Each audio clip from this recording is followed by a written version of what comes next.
Good morning, everyone. Welcome to the Transportation and Infrastructure Subcommittee. We'll call the meeting to order. First item on the agenda is the May 13th meeting minutes. So do I have any changes, discussion, or motion? Move approval. Second. I have a motion and a second. All in favor, please say aye. Aye. Motion approved. Item 3 is for information only. It's about the Metro and Regional Public Transportation Authority and MAG meetings to give us a clue what's going on in those organizations. I don't know if anybody has any questions or No question. no questions. Okay, we will move on. Items 4 and 5 are for consent. This is the annual dues for the Western Urban Water Coalition and for AMWA. Move approval. Second. Have a motion and a second. All in favor, please say aye. Aye. Motion passes. We are to item 6, which are for information, discussion, and possible action. And I believe this is, item 6 is entering into agreements with Smith Partners regarding the Phoenix Central Station. Maria, are you taking the lead, you and Hank? Madam Chair, we have both CED and transit staff here to present because it's a team effort on this one. Very good. Good morning, Chairman Williams and members of the subcommittee. With me today are Maria Hyatt of the Public Transit Department and Scott Sumners of the Community and Economic Development Department. I'd also like to take a moment, if I could, to acknowledge developer Bill Smith with the Smithfield Properties, who is here in the audience today. Thank you. Today we're here to provide you with an updated results of the Phoenix Central Station RFP. The concept was to develop the city's public transit property at the facility at Central Avenue in Van Buren. The RFP process itself resulted in a very viable, iconic, transit-oriented proposal, which will be summarized for your input and discussions this morning. There we go. While we had originally planned on posting this for information, we're actually not requesting any action at this time. Okay. Over the next several months, staff will be working collectively, as we are here today, to obtain additional information from stakeholders and the Federal Transit Administration to what we think will help finalize the business terms of this transaction. With my introduction complete, I'd like to take a moment to allow Maria and Scott to walk you through our presentation. Chairwoman Williams, members of the subcommittee. We've presented and talked to you about Central Station in the past. We originally had Central Station on between Washington and Jefferson Street, right next to the Cityscape property. And that property moved in 2000 to 1998, 1997, actually over to its current location between Van Buren and Central and First Avenue. We show you a picture in 2008 of what it looked like, but we did a full refurbishment of the property in 2011 using federal funds. We also incorporated light rail in 2008 on both the First Avenue and the Central Avenue station sites. Great, thank you, Maria. Madam Chairman, subcommittee members, the City Council authorized issuance of an RFP for development on this site in late 2013. We actually issued the RFP in December, and proposals came in February. We received 2 proposals, one from Forum Capital LC and AIG Global Real Estate, and the other one from Smith Partners LLC, who is here today. In March, April, and May of this year, our panel did their evaluation. They interviewed both proposers and prepared their scoring. The panel in this case was the largest and most inclusive panel we've had on any RFP to date that I know of through CED. It included 12 members, and as you'll see on the slide, 4 of those members were city staff, and 8 were community members, including neighbors, neighborhood organization representatives, and the like. The recommendation from this panel, the consensus recommendation was to proceed to negotiations with Smith Partners. One of the major criteria, the one with the most points in the entire RFP, was a qualified, experienced developer with a proven track record. And so that played a big part in the evaluation panel's recommendation. Smithfield, from 2012 to 2014, has built and opened 9 residential high-rise towers, similar to what we're talking about here in Phoenix, in Chicago. And that's even through the recession and the tough times in the economy. Smithfield has also built and opened a project here in Phoenix, a project called Domus at 36th Street and Campbell. And they are under construction with a second project at 16th Street and Georgia today. And these are just a few of the images of the product that he's delivered in Chicago. So what the Smith team is proposing for this site is illustrated on this slide. And just for orientation, the residential tower that's kind of the centerpiece of the proposal is highlighted with the yellow arrow. That's Civic Space Park in the center part of this slide. And so on the left side of the slide, the Civic Space Park is bookended by the historic post office. And on the right side of the slide, or the south end, it would be on the other end, bookended with the residential tower. So Van Buren is immediately on the right side or the south side of the slide, and the project's bounded by Central and First Avenue. So what you see here is a 34-story tower with 476 apartments. It's a multifamily market rate residential project. There's a parking garage abutting the tower immediately to the south. There are transit facilities that are incorporated in the ground floor of that garage, along with some co-work space to make sure the edges are activated. A dog park is also proposed to be included in the development, and the total cost of the project is on the order of $82 million.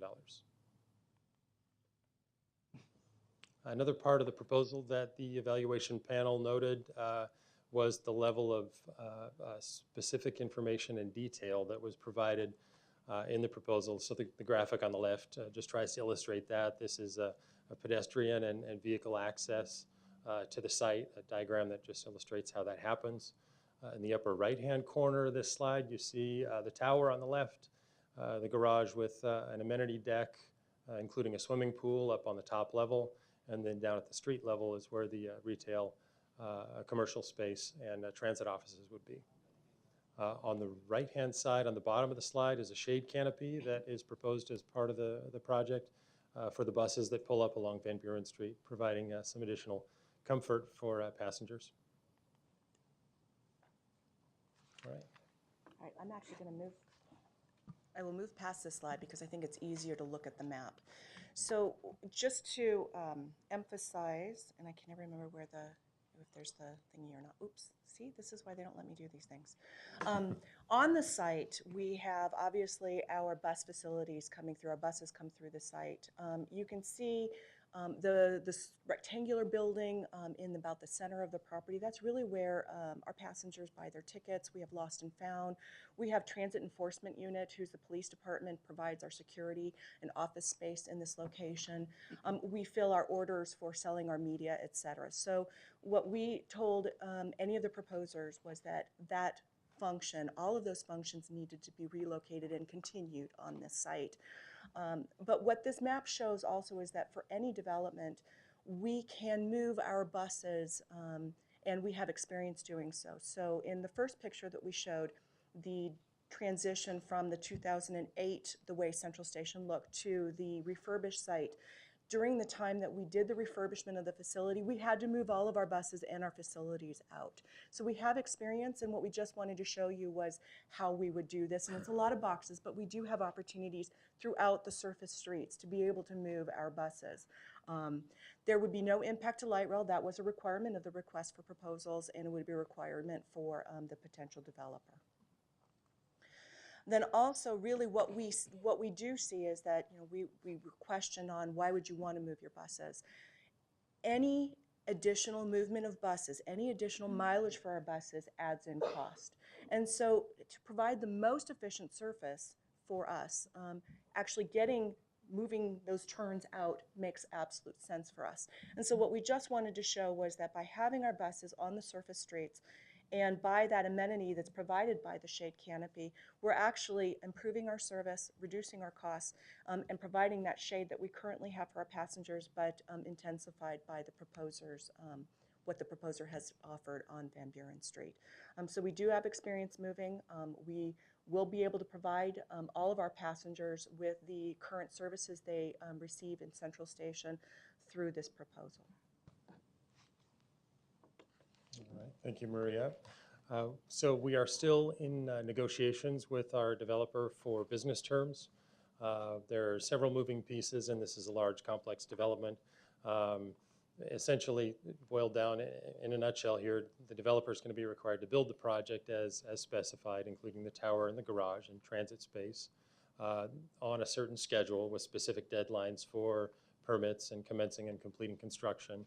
And also included, they'll need to have a very detailed construction management plan that shows how they're going to deal with the transit uses on the site and how we can minimize impact to transit operations, to downtown traffic, and things like that.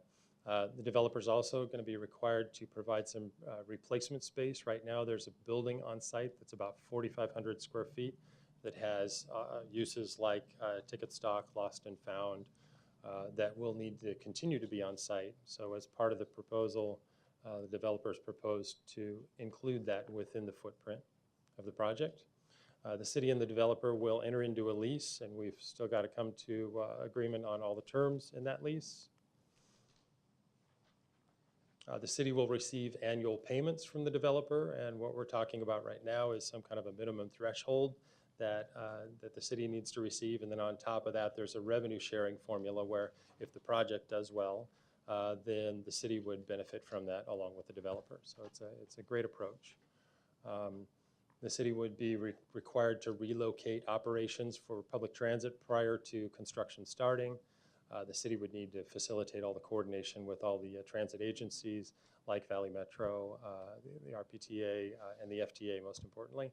And also the development agreement would be subject to FTA approval. And there were 3 conditions that were laid out in Maria's letter to the FTA, and that was whatever happens on the site needs to generate some program income, the site needs to continue its purpose for public transportation, and the city needs to maintain satisfactory continuing control of the site. The project generates some very significant tax revenues for the city. Based on the numbers provided in the proposal, we estimate that construction sales tax will be on the order one time of $1.4 million. And then on an annual basis, tax revenues from residential rental from all the apartments, from commercial rental for the office space, and for utilities on the order of $250,000 in the first stabilized year and increasing after that. And then operational cost savings are also part of it. Public transit spends money right now to maintain the site and pay utilities on the site, and that's on the order of $75,000 a year right now that transit would no longer incur, so that would be an operational cost savings. From a schedule standpoint, what's included in the proposal is design and permitting to happen between this year and next year, construction to start in 2015 or 2016, and then for completion out in 2017 or 2018. Still need to nail down all those times, and obviously in the development agreement it will be a little more specific than it is on this slide. So in terms of process and next steps, we were before the downtown subcommittee last week as an information item. We're before this subcommittee today. We plan to be at neighborhood organizations tomorrow and Saturday in Evans Churchill and Downtown Voices to seek their input, and then Roosevelt Action Association in early July. And then over the summer, continue to work with our developer and work with the FTA specifically on getting their input and approvals, seek additional stakeholder input from neighborhood groups and from neighbors to the site, and then make it back to City Council at a time to be determined. Right now, we're contemplating the possibility of coming back to the City Council possibly as early as July for most of the deal terms, and then possibly need to come back in September to wrap everything up. And Madam Chairwoman, subcommittee members, that's all I have. Just to thank you, Madam Chair. Just a follow-up question on that. So It sounds like, so we're not going to weigh in as a subcommittee today. You're not asking for action, so you're just going to go straight to council then, potentially at the July 2nd meeting? Originally, we were planning to come to the subcommittee with very specific deal terms that would go into a development agreement. We're not there right now. We welcome the input that the subcommittee members might have. We still need to draft up all of the terms to the development agreement, and we would bring that to the city council for approval. Okay. We do have some cards. First one does not wish to speak, but is in favor of the project is Jeff Sherman. Wanting to speak is Joseph Perez. And he didn't mark whether he is in agreement or opposed. Good morning. My name is Joseph Perez. I'm a resident of downtown Phoenix, and I live at 100 East Fillmore. And a number of years ago, the Fox Theater was destroyed to create a bus terminal for the city. Buses used to park on Washington Street, and they used to pile up. And so the Fox Theater was destroyed to move buses onto a private parcel. And I'm hoping that this new proposal, where the buses will now be again on the street, will harken back to that time where buses were kind of crowded up onto the street. And I would encourage developers to make sure that buses don't create traffic problems for bicyclists and pedestrians on Van Buren. Thank you. Thank you. Tim Sierakowski?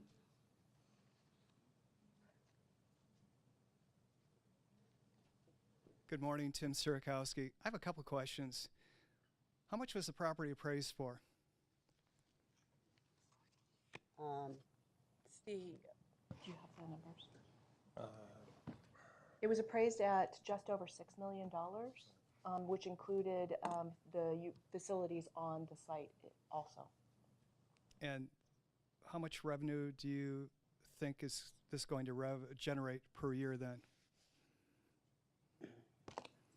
Madam Chairwoman, that's subject to negotiations. That's exactly the terms that we're working through right now to make sure that the city gets sufficient compensation for use of the site. Because $6 million for an appraised value, if you're looking at that over a 30-year time period, that's not such a great deal for the city of Phoenix. I mean, if you're from a purely real estate perspective, that's, you'd have to generate a lot of money, correct? Sure. So Madam Chairwoman, the approach is not to approach this as a lease to own. The approach is that the city will always maintain control and ownership of the site, and that any revenues in the interim or the lease period would be operating revenue that would benefit the public transit system. What happens if the property goes in default? Madam Chairwoman, the city retains title to the property, and if it went into default, the city would get the improvements as well. Okay, very good. Thank you. Greta Rogers?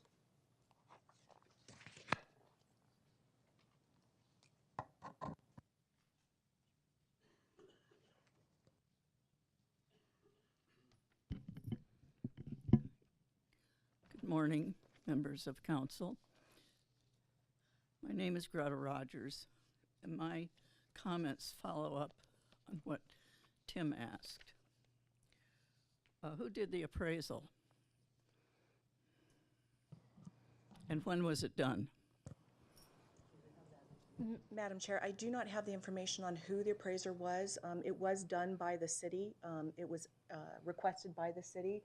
We use an independent appraisers, just like we do for purchasing any other city properties. And it was done within the last 3 months, and I may be off a month. That doesn't answer my question, and it would seem to me that if you're making a presentation like this on a large piece of property in the downtown area, which is key commercial property, that number one, you'd know who the appraiser is, and number two, you'd know what the appraisal amount is. 3 months is adequate. An appraisal is good for 6. But that information should have been available and presented at this presentation. How many acres is this property? Madam Chairwoman, the property is approximately 2.6 acres, 2.6? Correct. Okay, on the order of 111,000 square feet. okay. And so you can't answer what the per square foot lease rate would be for this property today. You're in negotiations, isn't that correct? So the Is answer that going would to come be no. back to this committee? As I understand, you have to bring back whatever's negotiated, the complete project to this committee and to council.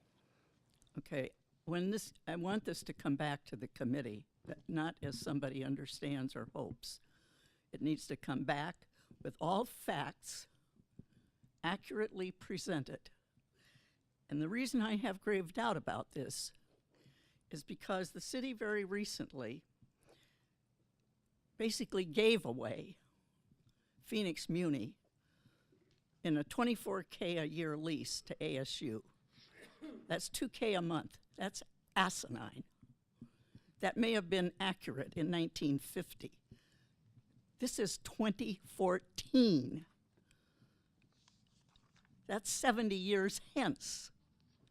You have no idea what you're doing. And you are not doing the city the best possible negotiation of leases.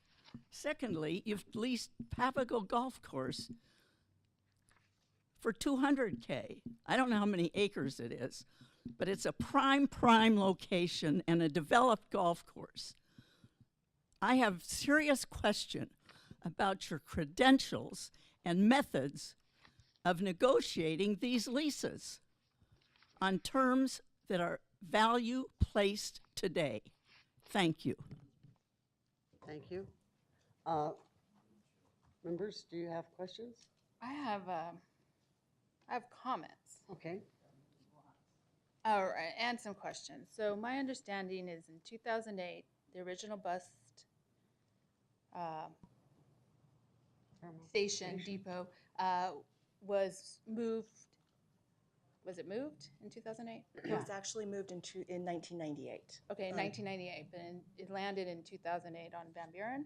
No, it actually was moved to Van Buren between that property in 1998. Okay. I don't know why I have 2008. You here. do because of the picture we showed. Okay, So we just that's showed you why I how was it looked like, in I don't know why I have 2008. 2008. Mhm. So then 2011, there was some renovations. And then what I'd heard, I think I heard this correctly, 2013, there were additional renovations to the property. No, Madam Chair, Councilwoman Pastor, we completed the improvements in 2011 Okay. using the federal funds. Okay, so 2011. So now this property has been identified for this project. And as you know, I'm new, so I'm picking up as I go. Councilman Gates asked a question regarding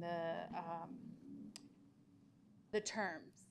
And he asked if it was going to come back to this committee. And what I had heard, and I think I'm misinterpreting now, is that it was going to go to council and that it was not coming back to us.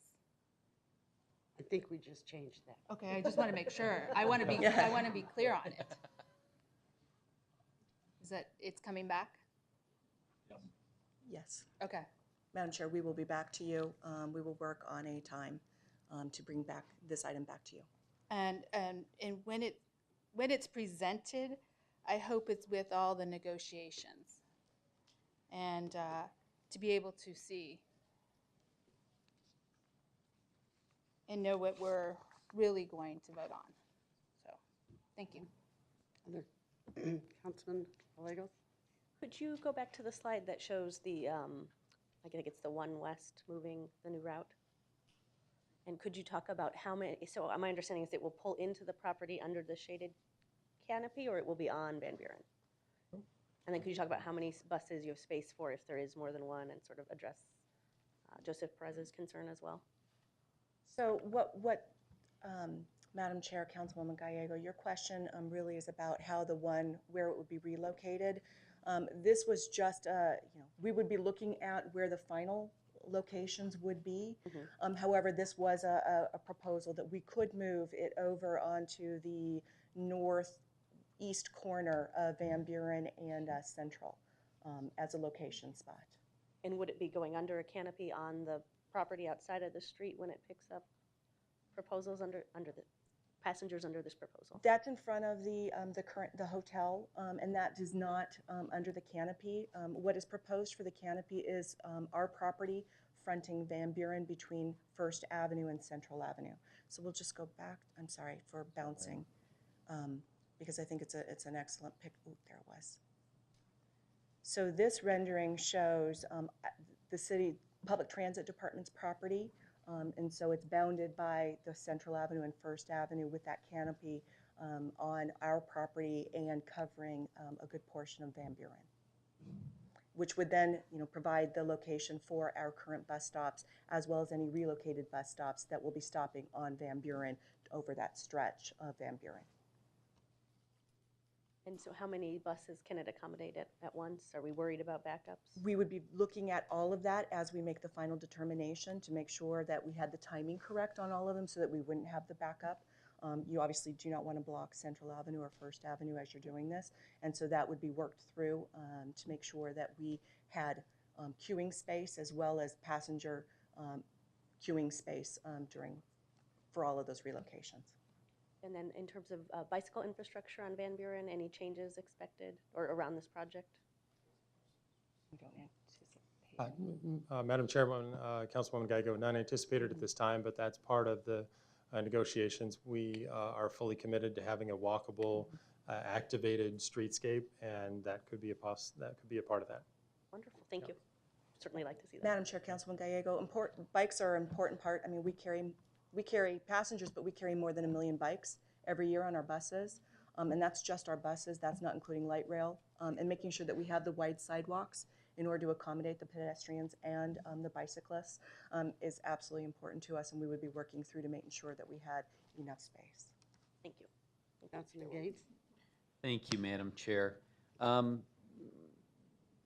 Obviously, we have light rail going through this property. Any impact on light rail during the construction? Is not anticipated.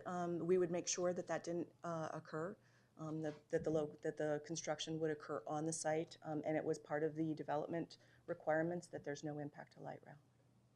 And the canopies, this canopy actually will go over Van Buren. Is that right? That's the way that it's rendered here. Yes, it would go out over Van Buren. This is conceptual. At some point we need to talk about how that gets constructed, and that is city property, and what kind of permits are required, and how far does that actually go out over the street to provide the shade. So. And is that something, have we had meetings with streets and public safety with respect to, having that canopy over Van Buren? Yes, initial conversations, yes. Okay. I think that, good points have been raised. Obviously, we don't really know the deal points at this time, but I think that when certainly for me, I'll speak for myself anyway, when it comes back, I'm going to be looking at the whole picture, which includes both the terms of the lease, but then also the tax revenues that are generated via construction and the ongoing taxes. So I really think we need to look at it in that fashion, and to simply look at the lease terms isn't looking at the full picture. But again, I think the points are very well taken, because this is an example of what some of us on the council have been talking about. Primarily, the focus has been on selling city property to generate revenues, but I'm certainly not beholden just to that, and I think in this instance, a lease approach makes a lot of sense. Essentially, the bottom line is, how can we maximize revenues? And so I'll be looking at how does this maximize revenues while at the same time, maintaining the character of downtown. Some of the things that have been discussed about making it pedestrian friendly. Also, pleased to see the inclusion of the dog park. I'm assuming that would be open to the public, dog park.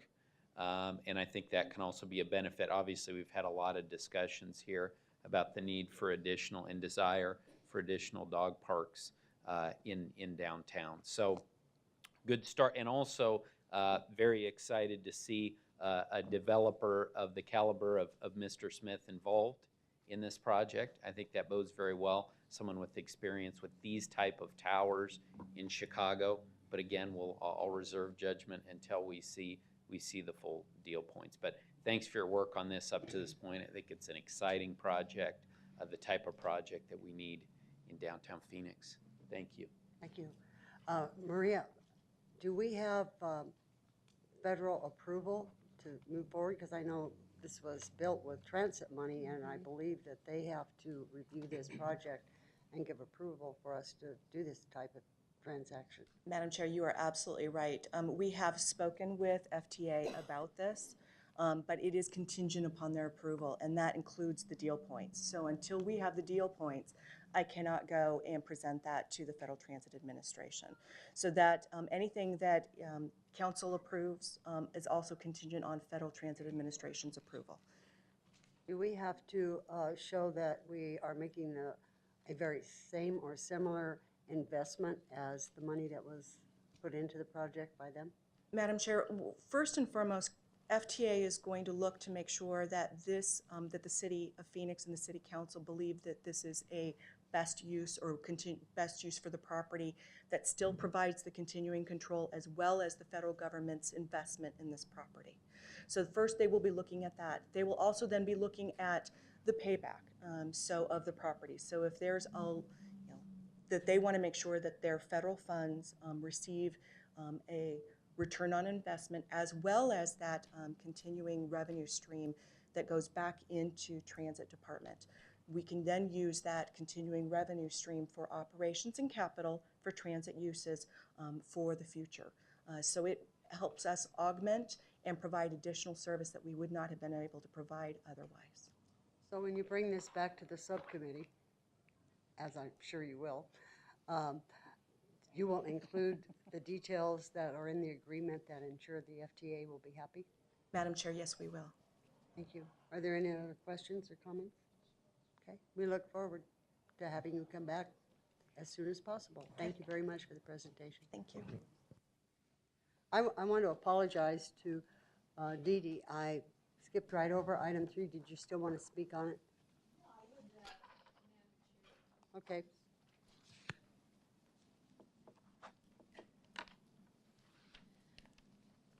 Well, good morning, Madam Chairwoman and City Council for Transportation, Diane Barker. And multimodal is good. I think that what we have here is from Mass Transit. I picked this up when I was over at Public Transit this morning. I wanted to share some ideas. This is on the new way for public engagement. And, you know, typically we've had hearings and the people will speak and they come with basically, you're spending too much, you're not spending enough. And what this article points out, that there's a new option in service planning. And what we want to do is that find out from the public, you know, just what they want and what we can reasonably provide. I wanted to hand this in to you because they've got some good ideas. What they did, they sought to change the dialogue from react to our idea to what is most important to you. And then they, of course, used, you know, our social media, mobile phone technology, and something called crowdsourcing techniques to make it easier to expand the participation process. I know the city does use social media, but I'd like to see where we have more of a response from somebody that actually knows what they're talking about and also has a friendly social manner where they don't discount, you know, ideas, even crazy ideas. Maybe they just go back and say, well, that's interesting. Now, how do you reasonably see that we could put that in process? You know, that kind of attitude, and I have seen that come from some of the government dialogues, so that's a new wave, and I think that's important. You know, basically what they did, they used new forms of data and something called a wiki approach, and what they wanted to do was to move beyond a collection of opinions to a cohesive strategy for action in any public process. And, you know, what you do is you bring the users back to a conversation point and you use a facilitator. And then finally, these organizations that what they do is they go out to get the underrepresented communities from the people that have been engaging with the government and the public, and they get their interests that way too. And these facilitators are trained, and it's not essential to eliminate the opposition, but it is necessary, again, to understand and manage it. So, you know, I see, furthermore, I was at the gubernatorial debates, and, you know, there must be a fresh air, because when you get a libertarian who is government get off my back and I don't want to pay anything, saying that a high-speed private public participation where the people pay is a good idea, you know our community is moving in the right direction. Thank you. Thank you. Item 7, I believe, is the bicycle master plan. Yes, Madam Chair, and we've put it up on the screen, but just for everybody in the audience, we're not recommending that we discuss this item today. We didn't get a chance to distribute the draft plan to the subcommittee in time for your consideration. There's still some work being done on it, and we'll come back after the summer to present on that. So I apologize to anybody who came down and filled out a speaker card, although I'm guessing many or most of those people are very interested in the Complete Streets item that follows it. But we'll be back in the fall with a full draft of the bike master plan so that you have an opportunity to consider the whole thing before we ask you to vote on it. Okay. We do have several cards here. Brian Baisley, Haley Ritter, and Paul Loons. Did you still want to say anything, or would you be willing to wait? You're willing to wait?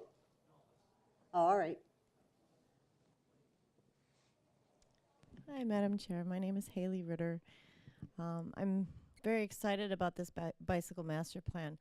I've been on the Mayor Stanton's ad hoc committee to discuss all of these changes that have finally been made to this amazing plan that hasn't been touched since 1985, basically. We've been putting together tiers of priority for the city to guide them in the right direction to improve all of our streets for bicyclists and pedestrians, because that's really the way the world is heading. You know, a lot of younger people don't want to drive anymore. It's dangerous and it's dirty and it's just gross. So thank you for letting me speak. I'm looking forward to when this item comes back. I'll be here to support it again and keep going forward with Complete Streets. Thank you. Thank you. We look forward to seeing you come back. Brian Baisley, did you want to? You're up. Paul Lomans? Okay.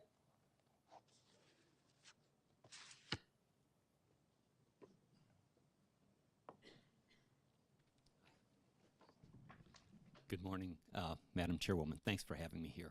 My comments are just general comments. I'm Paul Lumens. I'm a Phoenix resident, and I went car-free about 3 years ago, so I'm consistently on my bike, in a bus, or on light rail every day. And these, both the master plan and the Complete Streets ordinances are important, I believe, for the city for a couple reasons, just as investments, for the enjoyment of the residents, for the attractiveness of our city to compete against other cities in terms of bringing in businesses and new residents, and I guess most importantly for the safety of the people living in Phoenix for a couple reasons. We know that bike lanes and other bike infrastructure make people feel more comfortable about riding, get more people riding. And although there's a lot of debate about what things make bike riding more safe, one thing that's clear is a high correlation between the number of bikes on the street and the incidence of accidents. When you see bikes on the street, when drivers become aware, that is the one thing that's consistently been shown to reduce the accident rate for bicyclists and cars. And so I would ask you to just consider that Perhaps some of you ride bikes yourself and enjoy that. We encourage you to get out more often and do that. And that, I guess the last thing is that I know I personally believe that time is of the essence in regard to these things. And so it's disappointing for us to see things moved out. And also that as you consider these items, that words on paper are good, but implementation is going to be more important. So we encourage you to keep that in mind. Thanks. Thank you. I will go ahead and submit the cards that do not want to speak so that they are part of the record, showing up that they were here, and I think almost all of them are in favor. So that takes us to item 8. I believe, Ray, you're going to present the Complete Streets Ordinance. So, Madam Chair and subcommittee members, we came before the subcommittee once before on Complete Streets, and you had a lot of good input and suggestions, and we went back and really completely came back with a different approach on this. So please indulge us going through this again. And Ray and Mark and John will kind of tell you about what the result is here. Thanks, Rick. Good morning, Madam Chair and committee members. Thank you very much for this opportunity to present to you all our Complete Streets efforts that supports the vision for the city's transportation and to be more of a sustainable network for all the citizens. And we fully understand that a lot of the citizens have different desires and needs in different parts of the city. So before moving forward with that, I wanted to just, to my right, we have Mark Melanchenko. He's been the lead working on this program, as well as Mr. John Ford has been integral in helping us with the Phoenix Complete Streets Working Group. And there are several members of that Complete Streets Working Group in the audience that without them in guiding us in this process, we wouldn't be here, as well as the support that the City Council has done. So with that, I'll move forward with Mark's presentation, and then after that, I believe Mr. Ford is going to have some comments as well. Thank you. Thank you, Madam Chair and committee members. We appreciate the opportunity. We appreciate the opportunity to come back to the committee and present the modifications that we feel have strengthened the Complete Streets initiative. In April, as Ray said, we presented a draft policy to the committee and received input from the members and gave us direction on moving forward with a more clear process to implement Complete Streets. This is a great summary statement of Complete Streets. Complete Streets supports a safe, accessible, balanced transportation system, providing for all modes of transportation. In a nutshell, that's really Complete Streets. Complete Streets should also be integral to everyday transportation decision-making and the basis for establishing practices, guiding practices for all phases of transportation improvements and using a context-sensitive approach. When we, as Ray said, when we went out to the various villages, we really stressed that there's a difference in discussing with members from the Rio Vista village as opposed to Central City. When I went to Rio Vista, actually it was John Ford and myself, there were 3 members with cowboy hats. And so that was the makeup of the group. So they had a different approach to Complete Streets, and so we understand the context sensitivity. The Complete Streets will also work in concert with other city initiatives, the Bike Master Plan, Bike Share, downtown, the Downtown Transportation Plan, and other redevelopment efforts within the city.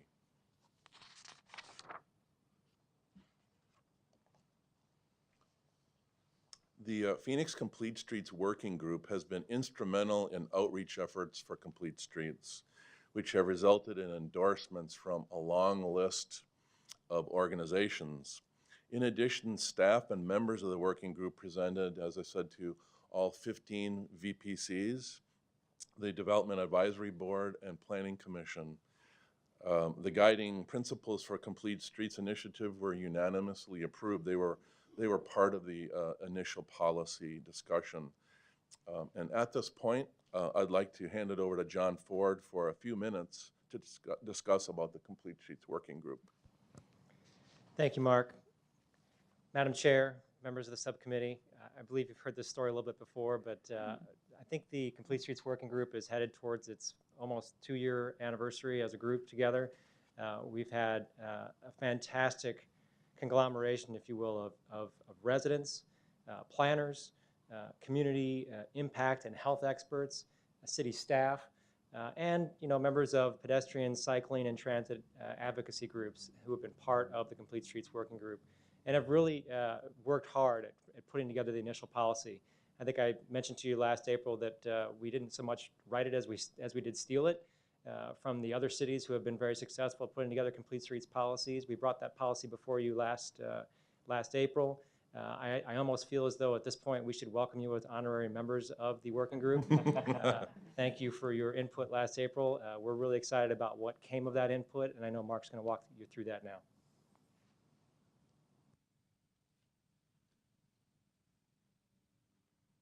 Thank you, John. After further consultation with staff, with the law department, with the working group, and other departments such as planning and community economic development, etc., staff revised the implementation process. Initially, as you see in the graphic here, we elected to go with a policy first. I think after the comments and guidance through the various groups and through this process, we feel that the revised process and going with an ordinance first really helped us codify and strengthen the Complete Streets process and initiative.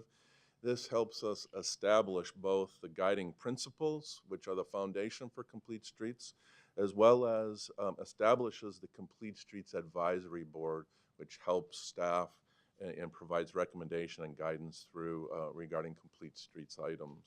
So this is the revised process that we've implemented.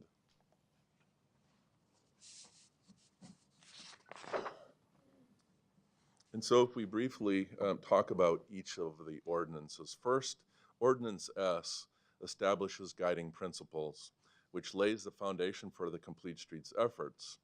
Streets will be developed to also support walking, biking, and transit. Staff will continue to coordinate with all departments and entities, utilities, etc., incorporate Complete Streets principles into all relevant documents. We've begun to put a list of documents pertaining to each of the departments and how we can implement or input Complete Streets verbiage into each one of those so as to solidify the Complete Streets initiative. We also feel that this is the strongest approach and an opportunity to create safer, more accessible streets. So this is the guiding principles is Ordinance S.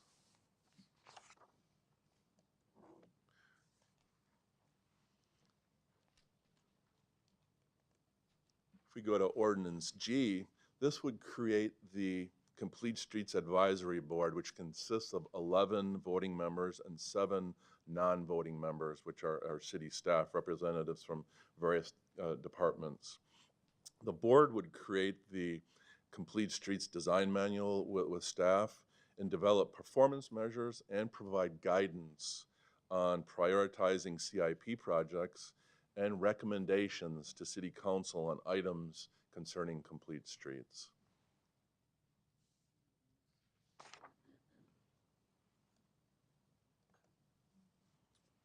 So with that, staff requests that the Transportation and Infrastructure Subcommittee recommend council adoption of the Complete Streets ordinances, one for the establishment of the guiding principles and the other for the creation of the Complete Streets Advisory Board. Councilman Gates, I think you had some questions.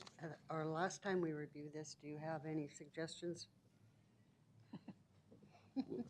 Well, I'm happy to speak to that. I don't know if, do you want to have Well, the? I thought maybe if you put those on, then Oh, we'll okay. have all the cards. Perfect. so Yeah, they I'd be can happy to do that. discuss. Well, first of all, I want to say I completely agree with the new approach, and I really thank the working group and staff for coming together. I think we all wanted to head in the right direction. Maybe we had some disagreements on how to get there, but I think this makes a lot of sense, and I really appreciate everybody jumping into that. I think these ordinances both look really good.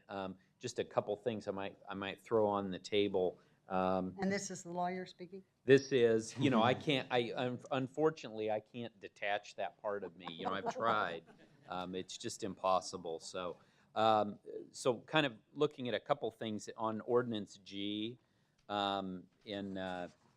just pull it out here, and I have written these up as well. What's that? Thank you. On page 27. Thank you very much. On the section 2. Sorry. Section 2, letter C.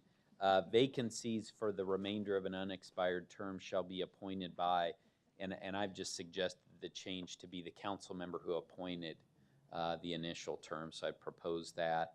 And then also I'd propose a sunset date on this, because I think, and I've discussed this with John, if things work the way they should, this group should be able to sunset, because you'll have a whole sea change in how you approach it. We won't need to have a complete streets group, because that will be the approach moving forward as a city. So I would suggest 10-year sunset date on this, to come back to the council with the ability to extend, you know, for another 10 years if needed. But again, hopefully that won't be necessary, because we will have achieved the goals of everyone here. And then the final thing, this would be on page, so I'm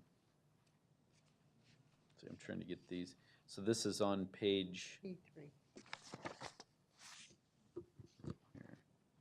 On the quorum. So this is page 28.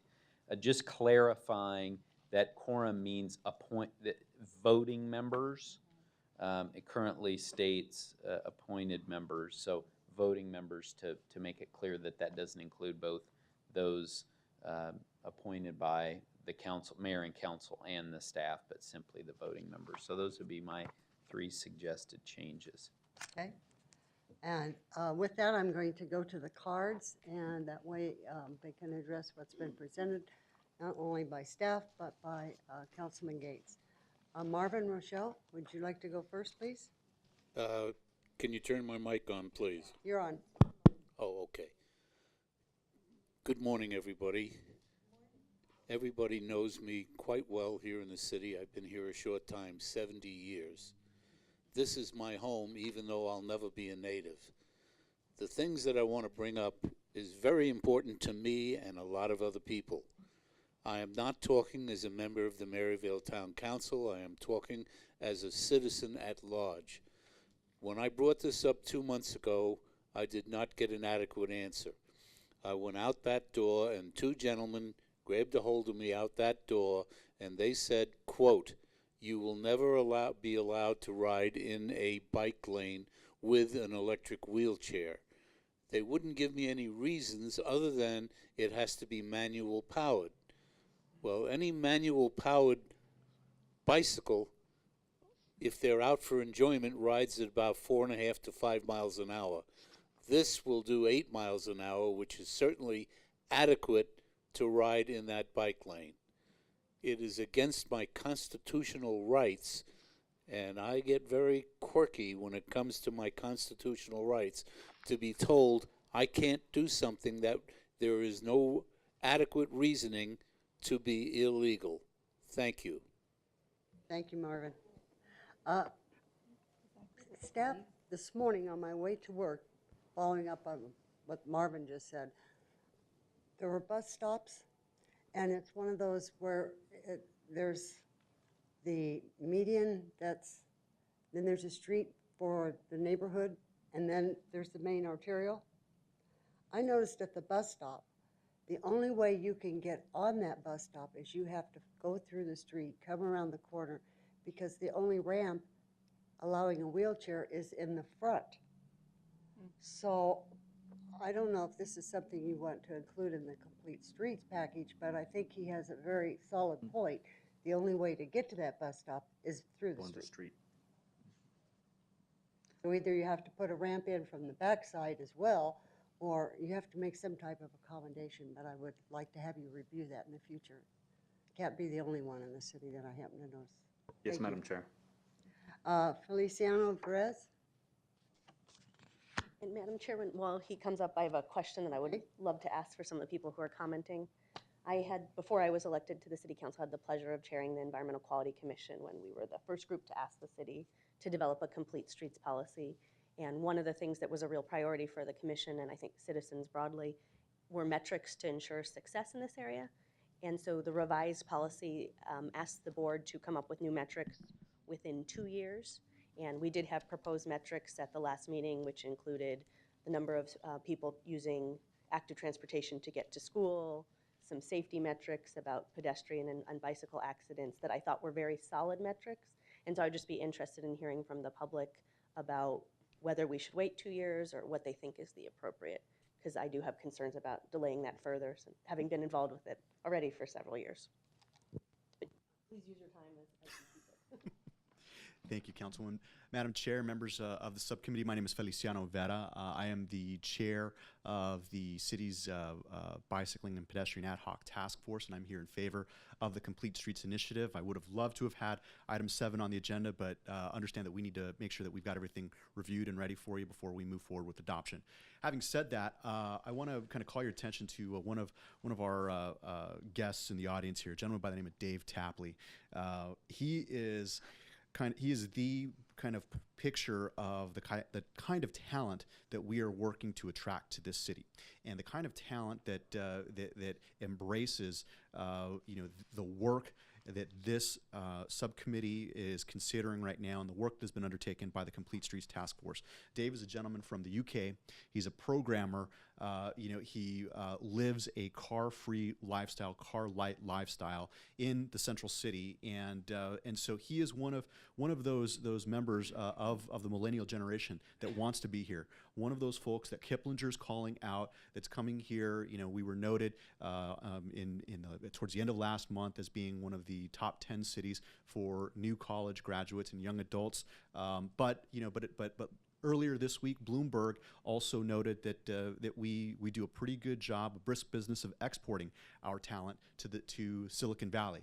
We're the number 2 source within the United States of talent going to Silicon Valley, which tells us that we do have a robust economy that is capable of attracting talent and attracting the types of people that want to be employed here in our city. Complete Streets is a vital step in making sure that we can retain that talent. Right now, according to the Alliance for Biking and Walking, the city of Phoenix is the single worst place in the entire United States for cyclist deaths. It is the 4th worst municipality for pedestrian fatalities, and so this work, will be absolutely vital to making sure that we can take steps necessary to correct those blemishes on our record, and to continue to lay the foundation for the recruitment and retention of the types of talent that we want and need in this city to become and maintain our competitive strength in a global economy. Thank you. Thank you, and thank you for all the work